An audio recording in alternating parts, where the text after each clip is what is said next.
آگے اللہ تبارک و تعالیٰ نے بڑی خوبصورت بات بتائی ہے. وہ کیا بتائی ہے کہ یہ ذہن میں رکھو، تحریکوں کے لیے کبھی بھی، اسلامی تحریکوں کے لیے اور اسلام پسندوں کے لیے کبھی بھی آسودگی نہیں رہی، کبھی بھی حالات ایک جیسے نہیں رہے.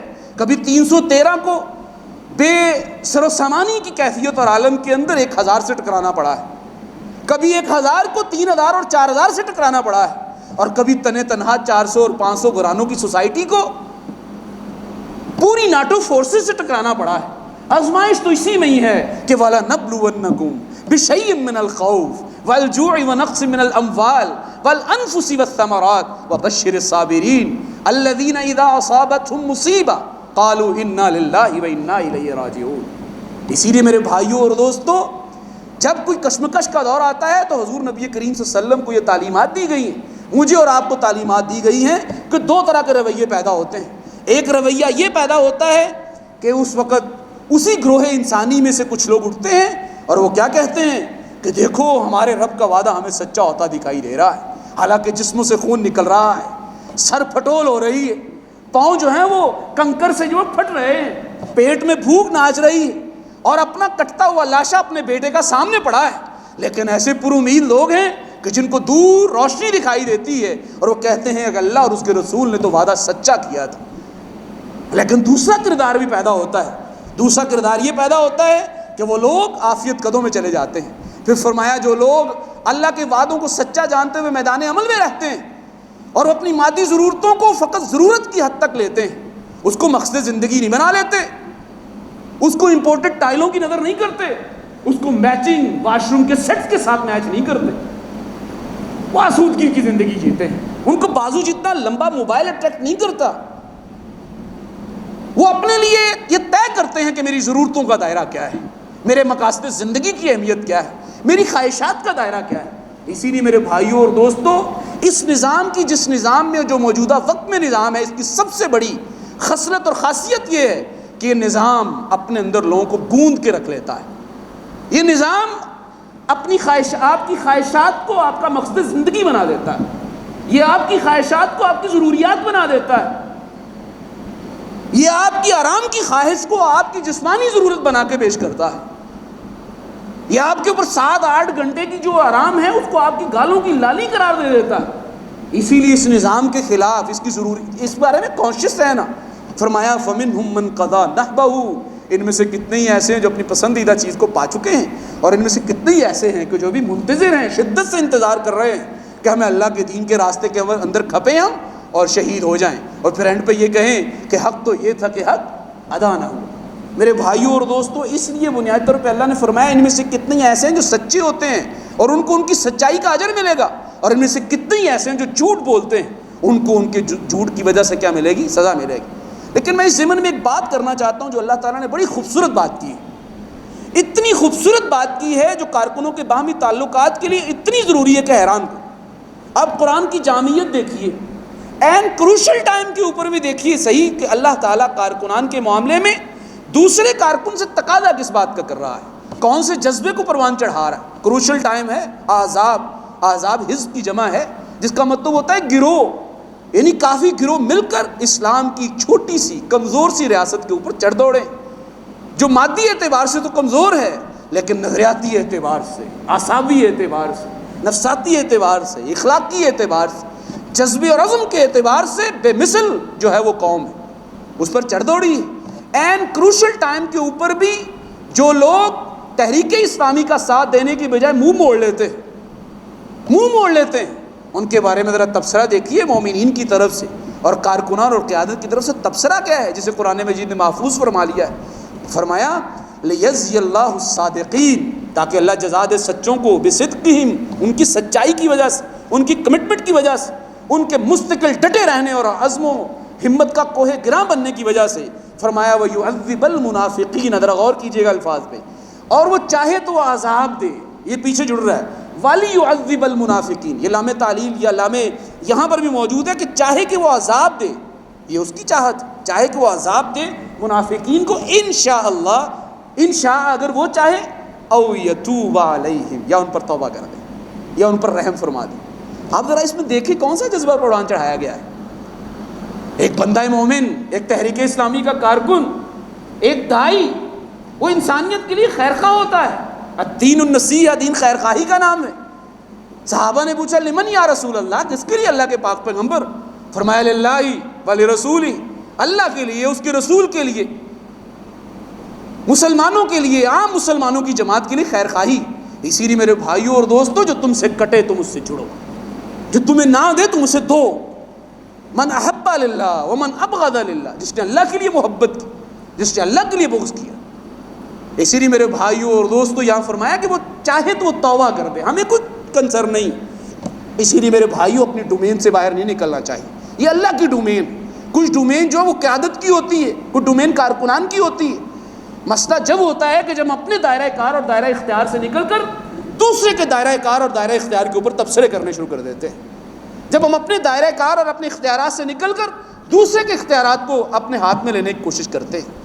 آپ کے ذمہ جو کام تھا وہ آپ نے کارکن کے بارے میں کر دیا، آپ نے سفارش لکھ کے بھیج دی، آپ نے معطل کرنے کی سفارش یوسی سے لکھ کے بھیج دی، آپ نے زون سے لکھ کے بھیج دی، آپ کے زون نے اوپر شورا کو بھیج دی. اب آپ کے ذمہ جو کام تھا وہ آپ کر چکے ہوئے ہیں. اب اگر کوئی کوتاہی کرے گا تو وبال اس کے ذمہ آئے گا. فرمایا یتوب علیہ، یا اس پر کیا کرے، علیہم، ان پر توبہ کر لے. میرے بھائیوں اور دوستوں، میں ایک واقعہ اور ایک حوالہ آپ کو دے کر پھر بات کو ختم کروں، اور کچھ تقاضے ہیں جو آپ کی خدمت میں صوبائی نظم کے طور پہ رکھتا ہوں. میرے بھائیوں اور دوستوں، اس سے پیچھے جو سورہ البقرہ ہے، سورہ البقرہ کا اختتام بہت زبردست ہو رہا ہے. سورہ بقرہ در حقیقت بنیادی طور پر قوموں کے عروج و زوال کے اوپر ایک مکمل داستان ہے، ایک کمنٹری ہے. اللہ نے تبصرہ کیا ہے کہ قوموں کے عروج و زوال کے اندر کون سے راز ہوتے ہیں جو چھپے ہوتے ہیں، اور اختتام اس کا کس پہ کیا ہے کہ جب داؤد نے علیہ السلام نے جالوت کو قتل کر دیا تھا. اب یہ واقعہ وہاں آتا ہے. اس کے بعد آیت الکرسی اترتی، آیت الکرسی اترتی جو قرآن مجید کی طویل ترین صورت، جس میں اللہ کی حاکمیت کو بیان کیا گیا ہے، بے مثل حاکمیت کو بیان کیا گیا ہے. میرے بھائیوں اور دوستوں ذرا غور تو کریں. قرآن میں ہو غوتزن، اے مرد مسلمان، اللہ کرے تجھ کو عطا جدت کردار. یہ قرآن کے اندر گہرے پانی میں اترنے کی کوشش کرنی چاہیے. یہ دو طرح کے تیراک ہوتے ہیں، ایک وہ جو چھوٹے پانی میں تیرتا ہے، وہ کبھی بھی اپنے مسلز کو اور اپنی باڈی کو بڑے پانی کے لیے تیار نہیں کرتا. ایک وہ فرد ہوتا ہے جو قرآن مجید کی گہرائی میں اترتا ہے، اور گہرائی میں اترنے کے بعد لامحالہ اس کو زیادہ تیاری کرنی پڑے گی، ذمہ داریاں زیادہ لگیں گی. میرے بھائیوں اور دوستوں، داؤد نے جالوت کو قتل کر دیا، یہ واقعہ بنی اسرائیلی قوم کا ہے، اور اترتا کہاں ہے؟ سورہ بقرہ کے اندر. کس مقام پہ اترتا ہے کہ اس کے بعد آیت الکرسی اور پھر تحویل قبلہ کی آیات اترنی. اللہ کیا پیغام دینا چاہ رہا ہے؟ اور حالت یہ ہے کہ آیت الکرسی جب اتر رہی ہے، جب داؤد علیہ السلام کا واقعہ بیان کیا جا رہا ہے کہ جالوت کو قتل کر دیا اس نے، یہ وہ دور ہے کہ جب مسلمانوں کے اوپر آزمائشوں کے پہاڑ توڑ دیے گئے تھے. اب مدینہ کے اندر پہنچ کر حضور نبی کریم صلی اللہ علیہ وسلم کے اوپر نہ صرف بیرونی سازشوں کا، بیرونی حملوں کا ڈر تھا، بلکہ اندرونی طور پر یہودی سازشیں کر رہے تھے. پہلے یہودیوں کی سازشیں تنگ نہیں کر رہی تھی، اب تو ہر دو محاذوں پہ لڑنا پڑ رہا ہے. اور یہودیوں کی چر زبانی، ان کی چالاکیاں صحابہ کے ایمان کو بھی کمزور کرتی ہیں کبھی کبھی، جس پہ تبصرے پھر اللہ تعالیٰ کرتا ہے. اس کروشل ٹائم کے اوپر اللہ تعالیٰ یہ آیات نازل کرتا ہے، اور اللہ تعالیٰ کیا کہتا ہے کہ داؤد کو دیکھو، کم سنی کی عمر کے اندر بھی اس نے کس کو قتل کر دیا تھا؟ جالوت کو قتل کر دیا تھا. یہ وہ کون تھا جالوت؟ یہ وہ عمالقہ کا سردار تھا. عمالقہ قوم تھی کہ جس نے بنی اسرائیلی قوم کو اس کی سستی، اس کی کاہلی، اس کی بد اخلاقی، اس کی بد عقیدگی کی وجہ سے اپنا غلام بنا لیا تھا. داؤد علیہ السلام ان کے لیے ایک امید کی کرن بن کے ابھرتے ہیں، اور اس عمالقہ کے سردار جالوت کے خلاف کوئی پہلوان نہیں آتا. وہ بہت بڑا سپہ سالار، بہت بڑا لیڈر تھا، بہت بڑا کمانڈر اور فائٹر تھا، اس کے خلاف کوئی نہیں آتا. وہ جو لوہے سے اور فولاد سے اپنے جسم کو اٹے ہوئے رکھتا تھا، داؤد علیہ السلام اس کو ڈھیر کر دیتے ہیں. اور پھر اللہ تعالیٰ آگے آیات اتارتا ہے، اللہ لا الہ الا هو الحی القیوم، بلکہ اس سے بھی ایک پہلے آیت اتارتا ہے، یا ایھا الذین آمنوا، اے لوگو جو ایمان لائے ہو، اس کشمکش کے دور کے اندر، اس آزمائش کے دور کے اندر، اس نظاموں کی کشمکش اور اس کی تبدیلی اور نئے نظام اور اسلامی نظام کے غلبے کے معاملے کے اندر، اے لوگوں غور سے سنو، یا ایھا الذین آمنوا انفقوا مما رزقناکم، خرچ کر دو ہر وہ چیز جو میں نے تمہیں دے رکھی، من قبل ان یاتی یوم لا بیع فیہ ولا خلہ، اس سے پہلے کہ تمہارے اوپر وہ دن آ جائے، تمہیں وہ آواز آ جائے کہ جس آواز کے لگنے کے بعد اور آوازات چلنے کے بعد اور اس دن کے طلوع ہو جانے کے بعد نہ تو خرید و فروخت ہوتی، نہ ہی تجارت ہوتی، نہ ہی دوستیاں کام آتی، نہ ہی سفارشات جو ہیں وہ مداخلت کر سکیں گی. فرمایا یہ کام کرو. پھر آگے آیت اتری اللہ لا الہ الا هو الحی القیوم. یہ دلاسا ہے, یہ حوصلہ ہے. یہ داؤد علیہ السلام کا واقعہ در حقیقت ہماری زنگ زدہ تلواروں کے لیے بالکل جو ہے وہ اس کو رگڑنے کا کام کرتا ہے, اس کو تیز کرنے کا کام کرتا ہے. اسی لیے میرے بھائیوں اور دوستوں, آیت الکرسی پڑھتے ہوئے یہ خیال کیا کریں کہ اللہ تعالیٰ کہتا ہے کہ این کروشل ٹائم کے اوپر کہ جب تمہارا ناطقہ بند کر دیا جائے, ہر 2 محاذوں پر تمہارے خلاف سازشیں ہو رہی ہیں, تمہارے بیرونی خطرات تمہیں للکار رہے ہو, تمہارے اندرونی لوگ تمہیں للکار رہے ہو, تو ایسے موقع کے اوپر یہ ذہن میں رکھنا کہ تم کام کس کا کر رہے ہو, اس کا کر رہے ہو کہ اللہ لا الہ الا هو الحی القیوم. کیا اپنے خود کو کمزور سمجھتے ہو کہ اسے نہ نیند آتی ہے نہ اونگ آتی؟ کیا ملک کی ایجنسیوں کو, ملک کی اسٹیبلشمنٹ کو, کیا ملک کے حاکم اور ملک کی جو مقتدرہ قوتیں ہیں ان کو طاقتور سمجھتے ہو؟ کیا مالی اعتبار سے کمزور ہونا اور بار بار شکستیں کھانا, یہ حضور نبی کریم صلی اللہ علیہ وسلم نے ہجرت کیوں کی تھی؟ یہ ہجرت کیا تھی؟ یہ ہجرت راہ فرار تھا, ذمہ داریوں سے نہیں. یہ ہجرت ذمہ داریوں سے راہ فرار نہیں تھا, یہ ہمت ہارنے کی ہجرت نہیں تھی. یہ تو اس علاقے کے بارے میں ایک طرح کا اعلان کر کے جانا تھا کہ دیکھو تم تک جتنا میں نے دعوت کے ذریعے کام پہنچانا تھا میں نے پہنچا دیا ہے, اب فیصلہ کسی اور طرح ہوگا. تو اسی لیے میرے بھائیوں اور دوستوں 13 سال حضور صلی اللہ علیہ وسلم نے کام کیا, لیکن خاطر خواہ دنیاوی حساب کے اعتبار سے کوئی کامیابی نہیں ہوئی ہے. میں بڑا تول کے لفظ, دنیاوی حساب سے کوئی کامیابی نہیں ہوئی, ریاضی کے اعتبار سے کوئی کامیابی نہیں ہوئی ہے. لیکن حضور نبی کریم صلی اللہ علیہ وسلم نے مدینہ کے اندر جا کے جدوجہد کی, اور آیت الکرسی متوجہ ہوتی ہے کہ دیکھو جس رب کو تم پکار رہے ہو یہ کمزور تھانے دار کی طرف سے نازل کردہ نہیں ہے, جس رب کے نظام کے پھریرے کو تم لہرا رہے ہو یہ کسی کمزور تحصیلدار کا نہیں ہے, یہ کسی کمزور عادل جج کا نازل کردہ کلام نہیں ہے. وسع کرسیہ السماوات والارض, یہ اس کی طرف سے نازل کرتا ہے. اسی لیے میرے بھائیوں اور دوستوں, آج بھی اس دور کے اندر آج بھی عمالقہ ہمارے اوپر سوار ہے. آج بھی امت مسلمہ اپنی کوتاہیوں, اپنی لاپرواہیوں, اپنی بدعقیدگی کی وجہ سے, اپنی بد اخلاقی کی وجہ سے, اپنے ذاتی مفادات اور دنیا پرستی کی وجہ سے, آخرت کی جو ہے وہ امید کو ہاتھ سے گرا دینے اور کھو دینے کی وجہ سے آج عمالقہ کے زیر نگین. اس وقت کے عمالقہ اور آج کے عمالقہ میں کوئی فرق نہیں ہے. اس وقت جنہوں نے بنی اسرائیلی قوم کو غلام بنایا تھا, آج بالکل اسی طرح آج کا امریکہ, آج کی یہودی دنیا, آج کی عیسائی دنیا, وہ ہمارے علاقائی ٹاؤٹوں کے ذریعے سے ہمارے اوپر غالب ہوئے ہیں. بظاہر بالکل ہم اندھی بند گلی کا اسیر محسوس کرتے ہیں, ہم اپنے آپ کو تنگ گلی میں محسوس کرتے ہیں, بالکل گھٹا ٹوپ اندھیرے ہیں. سینٹ کے اندر اور پارلیمنٹ کے اندر ہماری عددی قوت ناقابل شمار ہے, کنسیڈریبل ہی نہیں ہے. لیکن اس کے باوجود میرے بھائیوں اور دوستوں, اس اللہ پر یقین رکھنا کہ جو اللہ کہتا ہے اللہ ولی الذین آمنوا, اللہ تو ولی ہے ان لوگوں کا کہ آمنوا, جو اپنے نظریے پر غیر متزلزل یقین رکھتے ہو. یہ آمنوا تو نظریاتی کہانی, ان اللہ ولی الذین آمنوا, اللہ تو دوست ہے ان لوگوں کا جو ایمان لاتے ہیں. یخرجونہم من الظلمات الی النور, وہ ان کو تاریکیوں سے, ان کو اعصاب شکن ماحول سے نکال کر روشنی پر لے آتا ہے. والذین کفروا اولیاءہم الطاغوت, اور وہ لوگ جنہوں نے کفر کیا ہے, وہ جو کفر کرنے والے ہیں اللہ تعالیٰ, ان کا جو شیطان اور ان کا جو طاغوت ہے وہ ان کو روشنیوں سے لے کر کس کی طرف چلا جاتا ہے؟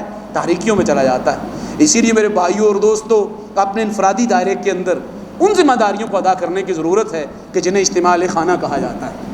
یہ غلبہ اسلام ایسے ہی نہیں ہو جاتا, یہ غلبہ اسلام ایویں نہیں ہو جاتا. ہجرت کے موقع کے اوپر ایک صحابی کا وہ واقعہ ہمارے لیے کافی ہے کہ بیگم بھی مسلمان ہے, شوہر بھی مسلمان ہے. ہجرت کا اعلان ہوتا ہے, مشرکین مکہ کہتے ہیں کہ ہماری بیٹیوں کو چھوڑ کے جاؤ, اپنے کاروبار کو چھوڑ کے جاؤ گے, تم نے پیسہ یہاں کمایا تھا, اپنی چلتی تجارتوں کو یہاں چھوڑ کے جاؤ گے, تمہیں نہیں یہ کام کرنے دیں گے. اور ہم فتویٰ دیتے ہیں کہ یہ منی لانڈرنگ ہے, ہم نہیں لے جانے دیں گے تمہیں. اور اس وقت بھی FATF جو ہے وہ اس کا قانون پاس ہوا تھا, اور اس FATF قانون کے تحت بیٹیوں کو روک لیا گیا. ایک صحابی رات کو اپنی بیگم سے مشورہ کرتے ہیں, اے اللہ کی بندی, اللہ نے ہمیں اس طرح آزمایا ہے تو تم کیا کہتی ہو؟ وہ اللہ کی بندی کہتی ہے کہ اللہ نے اگر اللہ کے دین کے, اپنے دین کے غلبے کے لیے ہمیں اس طرح آزمایا ہے کہ میرا باپ مجھے جانے نہیں دیتا, اسلام کی قوت ابھی کمزور ہے اور آپ کو نکلنے نہیں دیا جاتا, تو آپ جائیے, میں یہاں رہ کے محاذ پہ لڑتی ہوں, آپ وہاں رہ کے محاذ پہ لڑیے. میرے بھائیوں اور دوستوں, اس لیے اجتماع خانہ کرنا, یہ عورت کیسے تیار ہوئی تھی؟ یہ نواسۂ رسول کیسے تیار ہو گئے تھے؟ اسی لیے کل کلاں جو ہر آنے والا دور، یہ میں بتا دوں، آزمائش کا دور ہے، یہ ممکن ہی نہیں ہے۔ حضور نبی کریم صلی اللہ علیہ وسلم کے پاس ایک صحابی آئے اور فرمایا، کہا اللہ کے پاک پیغمبر آپ کے راستے کو اپنا راستہ قرار دینا چاہتا ہوں۔ میں تو ایک تقریر کے انداز میں بات کر رہا ہوں، مفہوم کوئی اور ہوگا، الفاظ کوئی اور تھے۔ آپ کے راستے کو اپنا راستہ بنانا چاہتا ہوں، میں آپ کے اوپر ایمان لانا چاہتا ہوں، آپ کی جد و جہد کو اپنی زندگی کا عنوان بنانا چاہتا ہوں۔ حضور نبی کریم صلی اللہ علیہ وسلم نے ارشاد فرمایا کہ پھر فاقہ کشی کے لیے تیار ہو جاؤ۔ یہ ممکن ہی نہیں ہے کہ غلبہ اسلام کے لیے تم اپنے آپ کو، کشمکش کے لیے اپنے آپ کو تیار کرو اور بھوک اور فاقہ کشی تمہارے انتظار میں نہ کھڑی ہے۔ اسی لیے آنے والا دور مزید کشمکش کا دور ہو، آزمائشوں کا دور ہوگا، لیکن اگر اس وقت مجھے اپنے زخموں پہ مرہم رکھنے کے ساتھ ساتھ اپنی بیگم کی بے کسی کے اور بے بسی کے آنسوؤں کو پوچھنا پڑ جائے، اس وقت مجھے اپنی اولادوں کی جو محبت وہ خیرہ کر دے، وہ بے بس کر دے، میرے پاؤں کی بیڑی بن جائے، میرے ہاتھوں کی ہتھکڑی بن جائے، اسی لیے اپنے ارد گرد بہادر لوگوں کی فوج جمع کیجیے، وہ گھر کی سطح پہ ہو، وہ دوستوں کی سطح پہ ہو، وہ محلے کی سطح پہ ہو۔ اس دجالی نظام کو للکارنے کے لیے اپنے گرد اپنے سپاہی اکٹھے کیجیے، اور یہ کام گھر سے شروع ہوگا۔ اسی لیے غلبہ اسلام کا کام اجتماع اہل خانہ کے بغیر نہیں ہو سکتا۔ کوئی تحریک اسلامی کا کارکن اگر یہ سمجھتا ہے کہ وہ تنے تنہا اس محاذ پر لڑے گا تو وہ تحریک کے ساتھ بھی خیانت کرتا ہے۔ عین ممکن ہے کل کا امیر اسے کسی ایسے مورچے پر نصب کرے اور مورچے پر مقرر کرے کہ جو مورچہ بڑا پرآشوب، بڑا پرخطر ہو، اور اس وقت وہ اس مورچے پر ذمہ داری ادا کرنے کا اقرار تو کر لے، لیکن اپنی بیگم اور اپنے بچوں کی وجہ سے اس مورچے کا حق نہ ادا کر پائے، یہ تحریک کے سر جاتی ہو۔ اسی لیے میرے بھائیوں اور دوستوں، اپنے گرد صابرین کے ٹولوں کو، استقامت والے افراد کو اکٹھا کرنا، یہ اجتماع اہل خانہ کے ذریعے ہو۔ اسی لیے یہ اقامت دین کا فریضہ آپ سے تقاضا کرتا ہے کہ ہم لوگ اپنا ایک دعوتی حلقہ بنائیں کہ محلے کے اندر اٹھنے والی آواز پھر ہمارے حق میں ہونی چاہیے۔ کوئی فرد بھی زد و کوب کرنے آئے تو محلے کے لوگ ہمارے لیے دست و بازو بنے، ہمارے لیے قوت کا باعث بنے۔ اسی طرح میرے بھائیوں اور دوستوں، اجتماع اہل خانہ ہے، گھر یونٹ کا قیام ہے، اور اپنے اوپر انویسٹ کرنا، فکری انویسٹمنٹ کرنا، علمی انویسٹمنٹ کرنا، اپنے وقت کی انویسٹمنٹ کرنا، اپنی صحت کا خیال رکھنا، اپنے ٹائم ٹیبل کو ترتیب دینا۔ اسی لیے میرے بھائیوں اور دوستوں، اس غلبہ اسلام کے لیے اپنے آپ کو تنومند کرنا، اپنے آپ کو طاقتور کرنا، اپنے جذبات کو، احساسات اور نظریات کا خیال رکھنا، اس کے بارے میں کانشیس ہونا، یہ بہت ضروری ہے۔ اللہ تعالیٰ سے دعا ہے کہ اللہ تبارک و تعالیٰ غلبہ اسلام جیسے اس بہت ہی اہم اور بہت ہی عین فرض اس راستے کے اوپر ہمیں اللہ تبارک و تعالیٰ ہر اعتبار سے تیار ہونے کی توفیق عطا فرمائے، اور مادہ پرستی کی جو لہر ہے جس کا ہم بھی شکار ہو چکے ہیں، ہمارا لائف سٹائل بھی ویسے ہی ہے جیسا دوسروں کا ہے۔ ہماری شادیاں تو مختلف ہونی چاہیے تھی، ہماری غمیاں تو مختلف ہونی چاہیے تھی، ہمیں تو لوگوں کے لیے مثال بننا چاہیے تھے۔ ہم تو اسوہ حسنہ کو ماننے والے ہیں تو ہمیں اسوہ حسنہ بننا چاہیے، ہمیں سادگی کا خوگر ہونا چاہیے، ہماری خواہشات کو ہماری ضروریات اور ہماری ضروریات کو ہمارے مقاصد کی جگہ نہیں لینی چاہیے تھی۔ جب خواہشات ضروریات کی اور ضروریات مقاصد کی جگہ لے لیتے ہیں تو پھر اوقات کار بھی بدل جاتے ہیں۔ پھر ٹائم سکیجول کرتے ہوئے انسان 50 دفعہ سوچتا ہے کہ میں تحریک کے لیے کام کہاں سے نکالوں، واقعتاً پھر تحریک کے لیے ٹائم تو نہیں بچتا۔ اسی لیے میرے بھائیوں اور دوستوں، قناعت کی دولت مانگنا، تھوڑے پر راضی ہو جانا، اللہ کو جو غریب پسند ہے وہ کیوں پسند ہے؟ یہ وہ غریب نہیں ہے کہ جس نے محنت ہی کبھی نہ کی ہو، یہ وہ غریب ہے کہ جس نے غلبہ اسلام کے لیے کوشش کی ہو، حالانکہ وہ صلاحیت رکھتا تھا کہ وہ وقت دے کر مادی اعتبار سے اپنے آپ کو مضبوط کر سکتا تھا، لیکن اس نے وہ سارا کام غلبہ اسلام کی کوشش کو دیا، پھر وہ غریب رہا، پھر وہ اجنبی رہا، پھر اداروں میں اجنبی، پھر اس کی بات نہیں مانی جاتی، اس کو دھتکارا جاتا ہے۔ ایسے غریب کے بارے میں حضور صلی اللہ علیہ وسلم نے فرمایا، بَدَأَ الْإِسْلَامُ غَرِيبًا سَيَعُودُ غَرِيبًا، اسلام کی ابتدا بھی کیا ہوئی تھی؟ غربت اور اجنبیت میں ہوئی تھی، اور ان قریب بھی کیا ہوگا؟ یہ غریب ہی ہوگا۔ اور فرمایا روز قیامت میں غریبوں میں اٹھایا جانا پسند فرماؤں گا۔ اسی لیے میرے بھائیوں اور دوستوں، یہ مادہ پرستی کچھ بھی نہیں ہے، یہ امپورٹڈ چیزیں کچھ بھی نہیں ہوتی۔ اللہ تعالیٰ سے دعا ہے کہ اللہ تبارک و تعالیٰ ہمیں آخرت پر یقین کو پیدا کرنے، اجاگر کرنے، اس کی تجدید کرنے اور آخرت کے لیے سب کچھ تج دینے کی توفیق عطا فرمائے۔ اللہ تعالیٰ ہمارا حامی و ناصر ہو۔ والسلام علیکم ورحمۃ اللہ وبرکاتہ۔